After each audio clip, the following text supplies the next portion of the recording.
तेरा पावन है द्वार, तेरी पूजा। अरे भाई, विष्णु भगवान के 1000 नाम और परमात्मा के अनेकों नाम। तुम इस चक्करबाजी में फंस गए भ्रम में और संदेह में। संदेह तो किया था वो अर्जुन ने कृष्ण पर, जब उसकी मृत्यु हुई तो सब अघोर नरक को गए। तो बताओ, आपने तो कृष्ण और राम देखे नहीं, तो बच्चों तुम्हारा क्या होगा? अरे वो समझाने हम आए कि जब राम कृष्ण नहीं आए थे तब भी भगवान था, जब ये लोग आए जब भी भगवान, और जब ये लोग सब चले गए अब भी भगवान, अब भी खुदा है। जब नहीं आए थे मोहम्मद साहब पहले भी खुदा था, आए थे जब भी खुदा, और अब वो चले गए अब भी खुदा। आप उस खुदा भगवान की तलाश करो जो पहले था, बीच में और आगे भी। ये फकीर महात्माओं ने आपको मनुष्य मंदिर, ये अमोलक है, इसको आपको बताया कि ऐसा मनुष्य मंदिर आपको दूसरा मिलेगा नहीं। ये जिस्मानी मस्जिद है और ये अमोलक है, बेशकीमती है। तो ऐसी बड़ी चीज आपको मिली है कि सोना चांदी हीरे जवाहरात सारे संसार का राजपाट इसके सामने कुछ नहीं। ऐसी अमोलक चीज आपको दे दी और आप अभी तक नहीं समझ पाए। तो ये जो काम कर रहे हो आप, खेती है, दुकान है, दफ्तर का काम, मकान बनाना है, ये जमीन है, सोना है, चांदी है, बाल है, बच्चे हैं, ये है वो, ये जितना भी साथ सामान इकट्ठा करते हो ये किसके काम आएगा? इस शरीर के काम। ये शरीर क्या है? आपका नहीं है, ये आपका नहीं है, उसने आपको थोड़े दिन के लिए दिया। ये क्या है? किराए का मकान।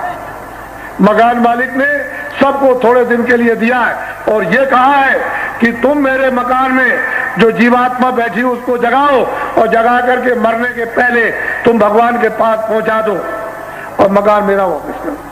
मैंने तुमको शुद्ध साफ दिया, तो तुमने तो ये बात कभी पूछी नहीं कि मकान कैसे मिला, किन अच्छे कामों से मिला। सज्जों को त्रेता द्वापर कितने बीत गए, उनका किया हुआ पुण्य जब जमा हो गया तो ये कभी किसी युग में जाकर ये मनुष्य शरीर मिलता, तो आपको दे दिया गया। तुम इसको समझते नहीं, ऐसे ही समझ गए। तो ये किसके काम? शरीर के काम। ये तो आप शरीर के काम लो, कपड़े भी पहनो, मकान में भी रहो, झोपड़े भी रहो, खाना भी खाओ, आप सूखे गीले फल भी खाओ, अच्छी तरह से लाख और करोड़ भी रखो। लेकिन ये तो समझो कम से कम कि ये किराए का मकान है, ये सब साथ सामान इसके काम आएगा। और जब समय पूरा हुआ तो फौरन एक वारंट काट दिया मकान मालिक ने कि जाओ मोहम्मद नूर हाकिम जी, और मतलब यह है कि नूर जहां, और ये रामबती और रमेश और नीलधर और नीला दीनानाथ, इनका वक्त पूरा हो गया, जाओ जल्दी से मकान खाली करा लो।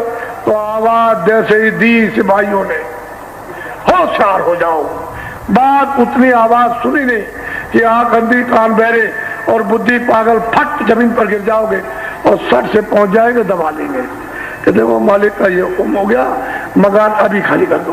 तो ना आपको बोलने देंगे, ना देखने देंगे, ना सुनने देंगे, ना समझने देंगे। सब देखना, सुनना, समझना, बोलना, ये सब आपका रखवा लेंगे।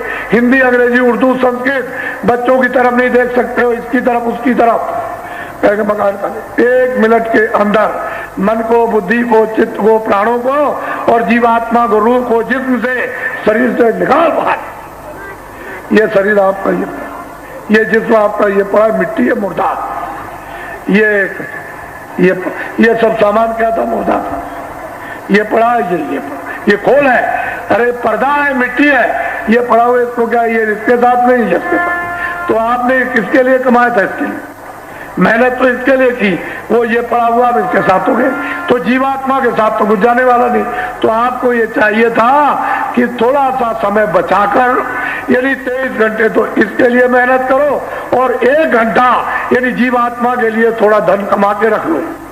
जीवात्मा का धन कमा के रखो, जब जाने लगो तो जीवात्मा की रक्षा, हिफाजत, संभाल, ताकि नरकों में 84 में जल में मरे नहीं। और तुम इसको समझते नहीं, इसको समझो, समय हो गया। बोलो जय गुरुदेव। ठहर जाओ, मेरा नाम तो जय गुरुदेव है नहीं, ना आपका नाम। इस किराए के मकान का नाम तुलसीदास। मैं भी किराए के मकान में, मैं कैसे कह दूंगा कि मैं अमर का पट्टा लिखा क्या है, ये किराए का मकान है थोड़े दिन के लिए। तो मैंने तो अपना काम कर लिया। अब आपको बता रहा हूं कि भाई तुमको ये किराए का मकान अनमोल मिला है, ये मनुष्य मंदिर है, 24 घंटे भगवान इसमें बोल रहा, और तुम्हारे मतलब आंख और कान तुम्हारे बंद हो गए, बहरे हो गए, अंधे, तो तुम उसकी बात को तुम सुनते ही नहीं, उसको देखते ही नहीं हो। तो कहते किराए का मकान है, मैं भी किराए का। तो इस किराए के मकान का नाम मेरा रखा नहीं हो तो आपने रखा होगा तुलसीदास आश्रम में मकान। मैं सारे हिंदुस्तान में जय गुरुदेव नाम का प्रचार करता हूं, और जय गुरुदेव नाम उस प्रभु का, उस प्रभु का नाम। तो आपको शंका करने की क्या जरूरत, क्यों करके बाबा जी का नाम, बाबा जी का नाम, बाबा जी का नाम नहीं है, उसके अनेकों नाम है। नाम सिद्ध किया जाएगा, सतयुग का हो, त्रेता का हो, द्वापर का हो, किसी भी शास्त्र में, किसी ग्रंथ में, किसी मजहब की किताब में लिखा हुआ, जब तक वो नाम सिद्ध और जगाया नहीं जाएगा तब तक वो किसी को, रूहों को लाभ और जीवात्माओं को कोई लाभ नहीं करेगा। वो तो महात्मा फकीर आते हैं, उसको जगाते हैं, सिद्ध करते हैं। जब नाम का आदेश मिल जाता है तो फिर जीवों को लाभ करें। ये मेरा नाम नहीं, आप लोग बोलो जय गुरुदेव, जय गुरुदेव, जय गुरुदेव। नाम किसका, जय गुरुदेव नाम किसका, सब लोग बोलो जय गुरुदेव नाम किसका। अरे भाई, हिंदू बोले परमात्मा का, मुसलमान बोले खुदा का, ईसाई बोले घाट का, और सिख बोले गुरु का। इसमें क्या बोझा लादते हैं, तुम्हारे ऊपर कोई थोपा थोड़ी जा रहा। अपने अपने शब्दों का प्रयोग कर लो, वो उसका नाम। इसको कौन का नकार सकता, कौन काट सकता है, इसको कोई नहीं काट सकता। इसलिए आप लोग बहुत गहराई से अपने सम्मेलन में, भूमजेतक सम्मेलन होने जा रहा, यानी 9, 10, 11 फरवरी को यहाँ काशी की गंगा रेती पर, जहाँ पर आपने उस 79 में आपने एक जग देखा और सुना, वो जग हुआ था, ऐसा जग हिंदुस्तान में कभी नहीं, आगे भी होने वाला नहीं। वो देखा आपने, और उसी जगह पर यह कार्यक्रम भूमज्योतकों का होगा। और वहां पर आप देखिए कि क्या होता है। आइए, उधर से चेंज नहीं किया जाएगा, इधर से उधर से नहीं, अपना आप चेंज करो, हमको पकड़ा दो कि ये मेरा चेंज किया, वैसे आप ले लीजिए। आप, मैं उसको कुछ पढ़ा दूं, मेरी विद्या अलग है, मेरा काम अलग है, ऋषियों मुनियों का काम। अरे भाई, विश्वामित्र को क्या मिला, उन्होंने कहा जाओ भेद बदल करके और ये काम कर दो, समझ गए। तब हम लोग ऋषि मुनि रो रहे और भगवान के भजन से, सदाचार से खत्म हो गए, तो मतलब ये चले गए भेद बदल के, वो यही टाट बोरा पहनते थे। अरे तुम बड़े पागल हो गए हो, मोहम्मद साहब इसी टाट बोरे को पहनते थे। अरे तुम बड़े पागल हो गए हो और अज्ञानी, ये ईसा मसीह इसी को पहनते थे, बोरे, ईसा मसीह इसी को। अरे भाई, वो कृष्ण भगवान यही टाट बोरा बनकर बसता, इसी को पहनते थे, इतना बड़ा काम कर दिया। तो तुम टाट बोरे की हंसी करते हो। कोई गलत काम टाट में करे, फौरन पकड़ लीजिए आप और टाट फौरन उतरवा दीजिए।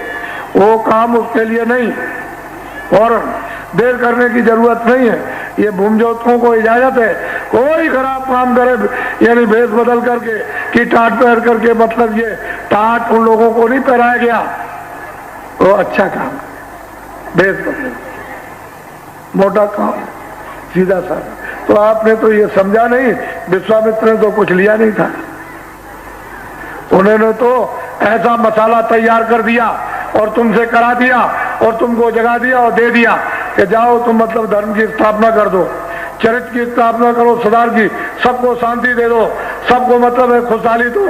तो वो काम उन्होंने किया। और क्या किया था कृष्ण भगवान ने, तुम समझ लो। कितने विश्व के तमाम राक्षस वीर योद्धा इस भूमि पर नरमुंड कर दिए गए, और फिर ज्यादा बदमाशी की तो 56 करोड़ यशवंतियों का सभाया, और देखो धर्म की स्थापना फिर हो गई। आप इस समय पर जो देख रहे हो, बड़ा आनंद, तुम आदमी मारते हो, बच्चा मारते हो, स्त्री मारते हो, माँ मार देते हो, गाय मार देते हो, बैल मार देते हो, सुअर मारते हो, पशु मार देते हो, पंछी मारते हो, कीड़े मार देते हो, तुमको जरा भी मनुष्य शरीर में रह करके रहम और दया नहीं आती है कि जो भी हम किसी को मारेंगे, काटेंगे और किसी को सताएंगे तो ये कर्म का कर्जा है। मैं ब्याज के हमारी नाक, हमारा कान, हमारा पैर, हमारा पेट, हमारा गला वो मैं ब्याज के काटेगा तो ये तो अदले बदले आपको देने पड़ेंगे। कैसे छूट सकते हैं? अदला बदला देना पड़ेगा। इससे छुटकारा कैसे होगा? तो आपने मतलब कर करके सिर पर पहाड़ों की तरह से पाप का बोझा रख लिया है। ये तो बिना महात्मा, बिना फकीर के, बिना आध्यात्मिक शक्तियों के इस तुम्हारे बोझे को कौन उतारेगा? तुम्हारी जीवात्मा को कौन इससे हल्का करेगा? और 4 खानों से, जन्म मरण की पीड़ा से और नरकों से कौन बचाएगा? आपने वो बात तो सुनी चाहिए। इसलिए मनुष्य अनमोल आपको यह शरीर दिया गया है और इसमें अधिकार आपको कलयुग में दे दिया कि कलयुग में सभी स्त्री पुरुष भगवान का भजन करके मुझे प्राप्त कर सकते हैं। बड़ा सुलभ है, बड़ा सीधा है, बड़ा आसान है, उसमें कोई तकलीफ नहीं किसी तरह की भी। तो ये सब लोग आए हैं, तुम अपना सौभाग्य समझो कि मैं ऐसे स्थान पर आज मैं पहुंच गया हूं। आज मेरे पुण्य की ये प्रारब्ध घड़ियां जो है टुकुर टुकुर टुकुर टुकुर चल रही है, ये नाक से मुख से। तो आज ये अमोलक वस्तु मुझको जीवन में मिल रही।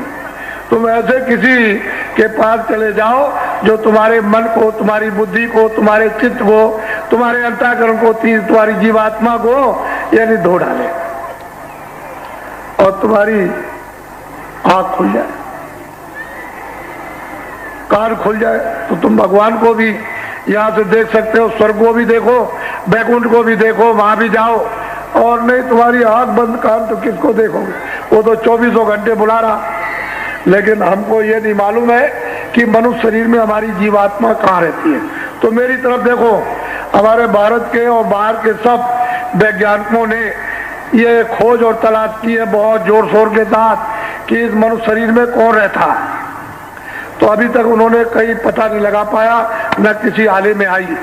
देखो, एक बालू का कण, उसके करोड़ों टुकड़े कर दिए जाएं, एक बालू के करोड़ों टुकड़े कर दिए जाएं, उससे भी छोटी जीवात्मा रूप इस मनुष्य रूपी मंदिर में बन गए। इधर देखो, दोनों आंखों के बीचों बीच दरमियान में, इधर देखो सब लोग, ये दोनों आंखों के दरमियान में वो जीवात्मा रूह ये बैठी हुई है। उस रूह में, उस जीवात्मा में एक आंख, एक कान, एक नाक। शरीर में 2 आंख, 2 कान और 2 नाक। बाहर के आंख और कान नाक बाहर से काम करेंगे और जीवात्मा का जो कुदरती आंख और कान नाक वो अंदर से काम करेगा। तो ये महात्माओं ने इसका पता लगाया कि मनुष्य रूपी मंदिर में जिसमें ये रूह जीवात्मा काम